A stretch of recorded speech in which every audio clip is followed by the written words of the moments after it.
Good evening, Robert Scribbler, and thank you for joining me for another episode of Helkey. This is Helkey 13. But before I get into that, I'd like to share with you a little bit of the landscape that our main character, Myra Helkey, is adventuring through at present. This, of course, is the land of Hell and its world, Minos. And Myra had in past chapters, came to a place that she thought of as Hell's Beach and sheltered with a creature called Mottle in a rocky outcropping away from the fierce force of a hellstorm, which is much worse than a storm on Earth, and had since journeyed to get some food from Mottle, who fed Myra in a weird IV injection kind of way. And then she continues her journey in this next chapter, which I'll be reading for you guys, to the environment, the domain of Overseer Tower, which includes Knife Lake and the surrounding lands, as well as some wisp fields, which are discussed a bit in this chapter. Can't yet see Overseer Tower, but we're starting to get into the region that is dominated by it. And as you can see, we're moving a bit away from the sandy dunescape and more into a Hell's inner land, a Hell's kind of Piedmont area, which of course includes this large putrescent lake. So without further ado, I'll go ahead and share with you this next chapter, Helkey 13, Devil Poachers. Hell's suns rises as I do the model walk glide thing up and down a desert expanse of dunes. It's arduous and thrilling in one go. First, we slog up the side of a dune, clambering to its top. Climbing over sand isn't easy anywhere, but this is hell, so of course it's much worse. I feel the sweltering ground through my boots. Scorching sand finds its way into cracks. The sulfur stink is never-ending. Mottle's heat-bleeding form and strong musculature is a literal lifesaver. He cuts my effort by half. The air swelters, and I'm sweaty as all hell. But Mottle somehow cools my skin surface like a refreshing breeze. This keeps me from overheating. I'm still drinking craploads of Perrier. Without the Mottle living suit assist, I'm sure I'd be dead in maybe an hour tops from combined heat and exertion. Pretty sure even those slick Fremen desert survival suits from Frank Herbert's Dune wouldn't handle this environment. Yep, I'm a sci-fi geek. You should know this by now. When we get to the dune tops, we pause. Mottle flaps his carpet body wide to catch the hot wind, tail trailing behind to balance. This arrangement requires me to support his full bulk as I run.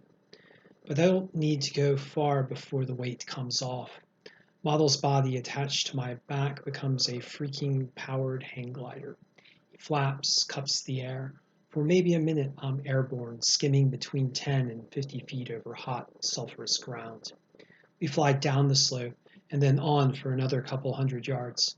I whoop and thrill despite myself, basking in nostalgic memory of hang gliding off Jockey's Ridge in Kill Devil Hills. Those glider tours were a blast for me as a kid. Well, the whole of the Outer Banks was, what with the surfing and camping and crazy good pizza. Damn, I could really go for some of that Nino's pizza right about now. Mom and Dad would tell stupid stories of how one of their first camping dates got rained on and they ended up in the Sea Hotel. Get it? Sea Hotel? Funny, haha. That was before the rising Atlantic spit out a barrage of seriously beefy hurricanes, slicing the Outer Banks to ribbons.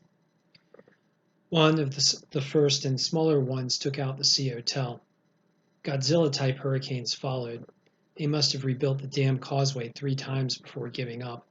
Now OBX is a string of shrinking islands. If you want to get there these days, you take a ferry. Another one of my happy kid places ate up by those blood of earth fuels the likes of Furzabank keeps shoving down people's throats back home. Feet touch down. My landing is cushioned by Mottle's ample musculature. I tuck the precious, ever-refilling Perrier body underarm like a football to protect it. Jogging slows to a walk, and we begin the next climb. The sunrise is a purple-blue bruise of a thing, another reminder, as if I need more. I'm not on an admittedly ailing earth, but in a worse place gone well off the rails long, long ago. Those sunrise colors quickly shift, turning green as the white sun orb advances through cloudless firmament. There's a weird black web of crud, not clouds. The crud is too high up, spreading over large sections of sky. The not cloud black crud offers some shade, but little protection. If I weren't covered by Mottle, I'm certain the burn would be both fierce and nearly instant. My various bits are already red and itchy after yesterday's brief exposure. Mottle's full body covering and fuzzy head as hat provides lots of natural sunblock. That low-hanging orb is not yet at full furious burn. Still, I'm getting hot and doing my best to avoid it. Looking up at the black crud webbing in the sky, I wonder if hell has much of an ozone layer. Probably not, given all the sulfur stuff blowing up into its atmosphere from the death soup ocean. We continue our walk and glide journey through these dune lands. Dead things lay in various stricken poses along eroding cliff faces or near stinking water holes. Razor plants of the kind Mottle devoured and other more dangerous-looking varieties cluster around these putrescent sources. We avoid them. Myra said they're poisonous. Mottle agrees. Even his resilient metabolism doesn't manage the toxic gas coming off them in sulfurous wafts. Mottle and I stick to the high ground well away from these pockets of poison air. We crest a tall dune rising above the rest. In the morning light, I get a good view of the lands spreading before me. Dunes ripple out like still waves for miles. Beyond them is the front edge of a long and purple lake. It fades into the distance. Above it looms a smoking tower. Blue flames and wicked lights spiral up its length. It must be at least 40 miles away, but it is large enough to dominate the surrounding lands. Looks to me like someone took the tower from the dark crystal and lit it on fire, turning it into a kind of macabre candelabra. On the south side of the lake, the lands spark with occasional ethereal glows. In the distance, they look like fireflies. Knife Lake, wisp fields, Mottle thinks to me in his terse, matter-of-fact way. Okay, thanks for the info, Mr. Hell Tour Guide. So that's where the spirits of the damned pop up. Why do they? Not just here, all over Infernia. From Mottle, I get the impression this part of hell is called Infernia. Pretty geographically smart for a bat thing. But he's been here for a decent spell, and he was once human. Still keeps his human-level intelligence and awareness. Most beasties here do. Come to think of it, Bob the Lizard acted like a bully I once knew as a kid. The notion that many creatures in hell were once human but are now forced to live in various monstrous forms makes the place somehow more horrible. For some reason, this is even scarier than possessed dolls or evil clowns, and both of those are damn freaking scary. All of Infernia, huh? I guess Infernia is a big place. Big. It's Mottle's one-word answer. For follow-on, I get an image from him of endless hot and storm-racked lands, of vales where wisps emerge, of various devils hunting the wisps. To the north is a great smoking land of calderas naked to air, cold fields, and volcanoes, the burning lands. Mottle assigns a name as he thinks this image to me. He didn't go there. Another Mottle gave him the image. handy trick, this thought-sharing among models. What's that? I point at the burning tower. Overseer is Mottle's new one-word answer. Overseer what? Overseer Tower? Overseer HQ? What? Overseer. Stronghold for drivers, poachers, and worse. Make warbs. Take wisps. Enslave. Wisp slave trade outpost. Mottle is notably terse with thought on the subject of Overseer. All I get from him is this sharp edge of fear.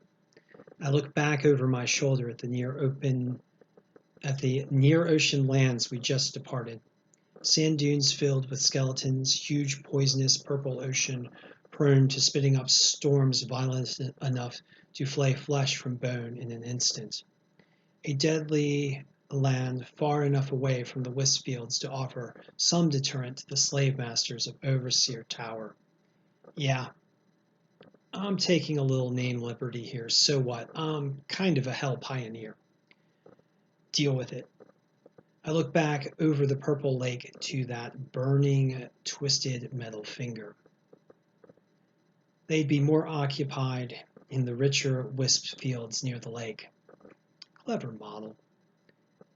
Outpost? It's bigger than fucking Minas Ithil. Model draws a blank. What, you didn't read Tolkien? For shame, I chide. But I'm not too serious. True Tolkien geeks are hard to come by. What I mean to say is, that's a pretty damn big tower. I'm surprised seeing how we are in the fucking Badlands. All hell, bad. Wisp trade, hell's greatest industry, Model sends back. Well, that makes sense, I guess. I know the devil cynically ruined hell for viable living by other means a long time ago. Preying on wisps was their way of surviving and advancing, if you could call the ever greater development of violent and dominating powers advancing. Best go. Time. Model's right. Sun's getting higher. I'm getting even hotter. I gulp my Perrier down to almost empty, careful not to drink it all, lest I remove the reproducing agent. It's hot as the sweltering air. No matter. I need fluid. How much further, I ask. Halfway down, old burrow. Should be unoccupied. Model guides my senses down to about 20 dunes away. So a few more miles. He spreads his wings. I give it a good run. He flaps with effort and we fly fast and far, shooting over the top of a smaller dune below, catching an updraft from the heating land and making it almost halfway up to the next rise. I'm thankful for it. If I took the model head hat off, I'm sure I'd see a column of heat rising off my head. The longer glide gives me about a minute to think. I don't like the sound of should be occupied. Too uncertain. Model responds to my worry with his own prickles of anxiety. Knife Lake grows in size along with my discomfort, its purple waters pointing at me in a very rude manner. First rule of knife and gun etiquette, don't point it at someone unless you intend to use it against them. Well, maybe Knife Lake had just such an intent. It sure did look mean in a violent kind of way. We pass one last land rise and begin a long descent toward the lake's lowlands. Air around me is literally starting to sizzle, rippling with heat mirages. Little putrid pools turn into stinking patches from super-fast evaporation. Gotta be about 120 degrees outside and still fracking morning. It's tough to conceptualize, but being near the ocean was actually cooler. I'm going to need to come up with like 100 new words for hot if I'm going to be here for an entire fucking year. One last rise and Model begins a slow glide down the backside of a rocky dune. Sand is steadily giving way to scree and hard-packed clay. Up ahead is a crevice. Model dives in. In an instant, we are out of the sun's scorching rays. Cooler air blows down from below. Cooler is like 95 degrees. I'll take it. Mottle drifts down for a while, then aims for a ledge. I brace my legs for impact. Mottle helps with his own legs and tail, hooking the crevice wall at the last instant with a couple of gripping claws on my left shoulder. It takes a few moments for my eyes to adjust to the shadowy crevice. About 100 feet ahead is a cave mouth. Beside it is a spiky metal contraption. It looks like a metal hedgehog with a metal arm studded with glass bulbs. At the end of the arm is a blue light. It takes me a moment to realize this is a warb. "What the hell is that?" I whisper. Seems like the right thing to do. That spiky oddity looks dangerous. "Scorpion, poacher gear." Well, it doesn't look like a scorpion insect thing, but who am I to judge? Mottle sends on an image of the scorpion hurling its spines at anything that gets too close. Great. "What do you mean, poacher? There's a devil in there?" "Two. Hunt in pairs. Taking cave for hunt base." "Okay, makes sense. Poachers hunt. What do they poach?" "Wisps. Rarer is better. Mage wisp is best. Hunt creatures too. Sell for slaves, food, skins, or just kill and take wisps." Fuck. Sound like some seriously nasty customers. As I say this, the hedgehog scorpion thing gives a little bleep bleep, then shoots what looks like a green hornet made of metal into the air.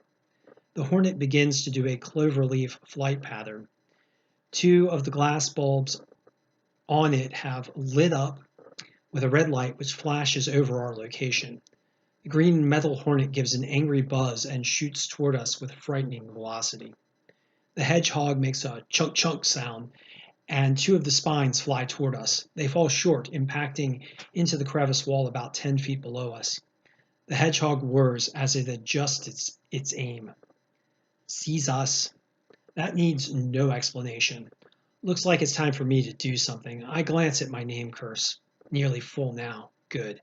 I extend my arm, level my hand as a knife-like gesture, pointing all my fingers in the direction of both Scorpion and Green Hornet, shouting, "Vexere!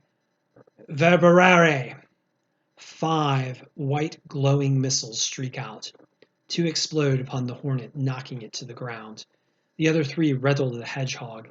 1 shatters its little glass eyes, 2 pierce its spiky body, then explode. The combined force causes it to launch all missiles wildly. They riddle the crevice, but none hit. The hornet is down but not out. It lurches as it rises, long stinger dripping some kind of yellow fluid. Movements are slow, still recovering from the shock of my explosive bolts. "Lunin sfert umbra." I summon my moonshadow blade into hand and, without a moment's hesitation, leap down. Mottle launches me with his strong tail and feet. We descend upon the slow-rising hornet. It tries to bob to one side. I slice it neatly in 2. It gushes yellow fluid. I dodge the expulsion and land beside its oozing fragments. Damn glad both Mom and Dad made for excellent mage-type sparring partners. The whole encounter is over in all of about 12 seconds. My heart is pounding in my chest with combined fear and elation. The trouble isn't over. I hear talking emerge from the cave. It's in devil speak. I know it. My parents started drilling the infernal tongue into my head at age 7. "Stupid scorpion going off again." "You set it too sensitive, Krog." "Dinna. Scorp saved her hide 100 times, Norg. Done kilt our sleep just as much." We rush up to a large boulder for cover as Norg blows a raspberry. I look out, point my moonshadow blade at the cave opening, and ready another Vexere Verbare barrage. A devil's head emerges. Red skin, pointy ears, yellow eyes. Its body clothed in some kind of black scale leather. Tall boots of the same. Big brass belt buckle. A pair of short horns rise out of stringy black hair. Bulging warb on his left shoulder. In one hand is a long-barreled, magazine-fed hunting rifle. It's a wicked angular thing, stock etched with a pentagonal upside-down A standing for Asmodeus. On Earth, it might be overlooked as an exotic piece of military hardware. His devil's eyes bulge with surprise as he notices the destroyed scorpion.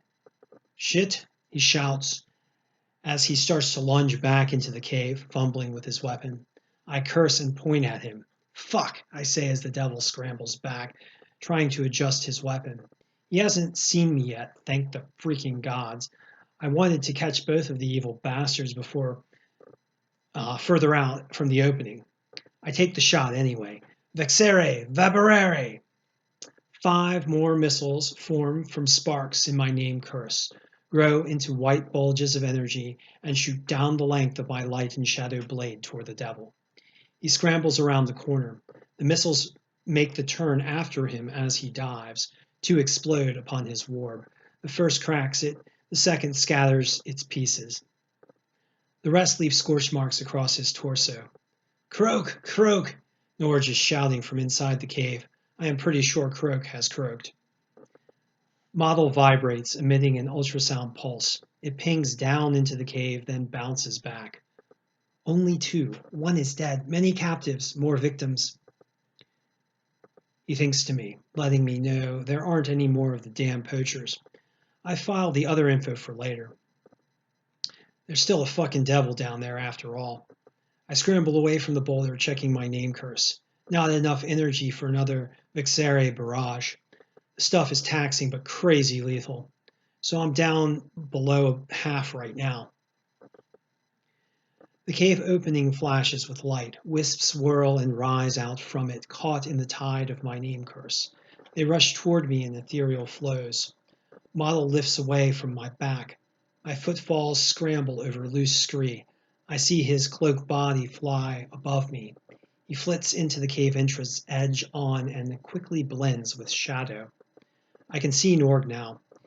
He is shouting as he lifts a revolver. He presses some kind of button on the weapon's side. I can see a bullet head start to glow red down the freaking barrel. It is pointed right at me. I jump and dodge.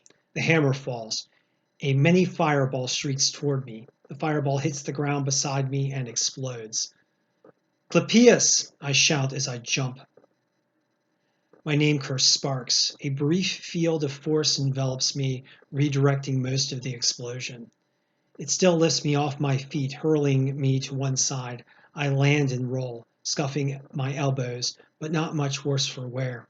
Damn, that was fracking close. Mottle is on him, wrapping him up with his muscular body. I roll to my feet. The poacher is drawing a knife. My wisp energy is low now. I have maybe a curse or 2 left. I scramble to my feet. Solaire! I shout. The jumping curse propels me through the air in a long leap. Beatrice can do this without even thinking, but I am no damn angel. Well, maybe half angel. She is my mom after all. Point is, I can't leap 20 feet like her without a bit of magical assistance.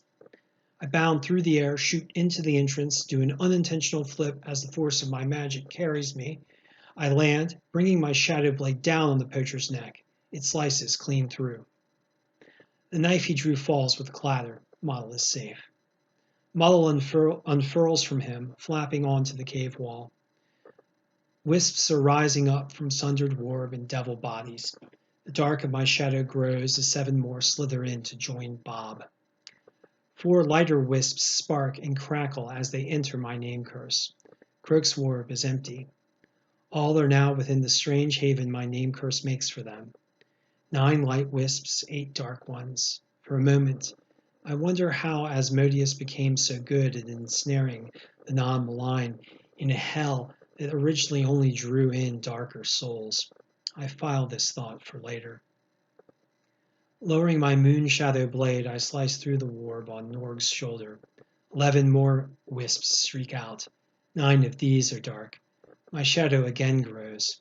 My name curse again sparks. 28 wisps in total, 11 light, 17 dark. I'm a walking community of the damned. Frickin' great. I turn to Mottle. He lifts his tail, touching my hand. What now, I ask. Now free captives, then rest. Rest. Good idea. I mean to pat the tail with my other hand in the kind of chummy survival celebration. Instead, I hear a noise like waves in my ears. I grow dizzy, then collapse from a standing position down onto my ass. I'm guessing that rest is not optional. And that concludes chapter 13, Devil Poachers. Thank you for joining me, and I will look forward to sharing with you a new chapter, probably this coming Friday or Saturday. Take care, and look forward to seeing you soon.